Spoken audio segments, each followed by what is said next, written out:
Já, Kolbrún, sjösta sigur á sterkliði Keflavíkur, aftur hérna á heimavelli í umgjörninni. Hvað er að skapa þetta fyrir ykkur í dag heldur? Við bara, við héldum alltaf áfram.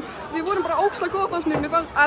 Við gerum náttúrulega alveg stór mistök í vörninni á tímabili en við héldum bara áfram og vorum að setja stór skot og gáumst bara ekki upp.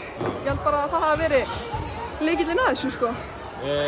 Komandi inn í þessa seríu þá hefur Keflavík bara tapað 2 leikjum í viðbót. Það er að tapa núna mörgum leikjum, allt í allt bara, á 1,5 viku eitthvað fyrir ykkur. Já. Er svona mikil breyting á deildakeppninni og svo bara úrslitakeppninni? Finnur þú fyrir því? Já og nei, það er náttúrulega gríðarleg stemning í úrslitakeppninni. Það gefur manni svona boost þegar áhorfendurnir eru með og lifa sig inn í þetta. En annars, nei, finnst mér ekki sko. Miklu skemmtilegra náttúrulega í úrslitakeppninni.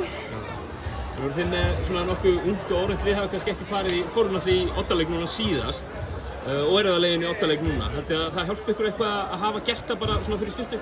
Já og nei bara. Ég held, nú vitum við svona hvernig þetta er. En ég held samt ekki bara að fara og spila okkar leik sko og gera okkar besta.